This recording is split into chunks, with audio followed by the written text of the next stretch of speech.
వికారాబాద్ ప్రజలందరికీ ఉగాది శుభాకాంక్షలు. ముఖ్యంగా ఈరోజు తెలుగు ప్రజలందరికీ కూడా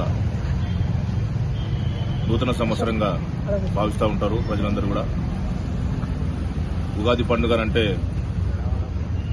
ఉగాది అంటే యుగం అంటే స్టార్ట్ అయినట్లుగా మన పెద్దలందరూ కూడా భావిస్తూ ఉంటారు, చెప్తూ ఉంటారు.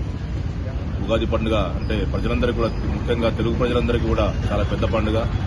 మరి ఈ పండుగ సందర్భంగా మన సందీప్ మెడికల్ ట్రస్ట్ వారు ఈరోజు ఈ ఉగాది పచ్చడ డిస్ట్రిబ్యూషన్ కార్యక్రమం పెట్టడం జరిగింది. మరి అదేవిధంగా చలివేంద్రాన్ని కూడా మరి నా చేతుల మీదుగా ఓపెన్ చేయించడం జరిగింది. మరి సందీప్ మెడికల్ ట్రస్ట్ వారు, సందీప్ గారు మరి ఎన్నో సేవా కార్యక్రమాలు వారు చేస్తూ ఉంటారు. మరి మొన్ననే శివరాత్రి సందర్భంగా మరి బుగ్గ రామలింగేశ్వర ఆలయంలో అందరికీ కూడా పండ్ల పంపిణీ కార్యక్రమం, ఉపవాసం ఉన్నటువంటి ప్రజలందరికీ కూడా మరి పండ్ల పంపిణీ కార్యక్రమం కూడా చేపట్టడం జరిగింది వారి ఆధ్వర్యంలో. మరి ఆ రోజు కూడా నన్ను అక్కడికి ముఖ్య అతిథిగా పిలవడం జరిగింది. మరి నా చేతుల మీద కూడా మరి ఉపవాసం ఉన్న ప్రజలందరికీ కూడా మరి పండ్ల పంపిణీ కూడా చేయడం జరిగింది.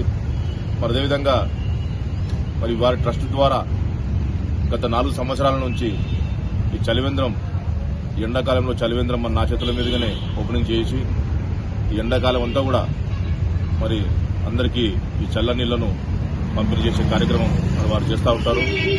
మరి వారికి నా తరఫున మన అభినందనీయులు నేను తెలుపుకుంటున్నాను, కృతజ్ఞతలు కూడా తెలుపుకుంటున్నాను. ఎందుకంటే మరి బీద ప్రజలు ఈ ఎండాకాలంలో చాలా మంది ఈ రోడ్ల మీద తిరుగుతూ ఉంటారు. వారి పండ్ల మీద ఊర్ల నుంచి ఇక్కడికి వచ్చి మరి డబ్బులు పెట్టి కొనుక్కొని మరి చల్ల నీళ్ళు తాగే పరిస్థితి ఉంటుంది. కానీ మరి సందీప్ గారు ఏర్పాటు చేసినటువంటి ఈ చలివేంద్రం కార్యక్రమం ద్వారా మరి అందరికీ చల్ల నీళ్లు ఇచ్చి మరి సేవ చేయడం అనేది చాలా గొప్ప విషయంగా నేను భావిస్తా ఉన్నాను.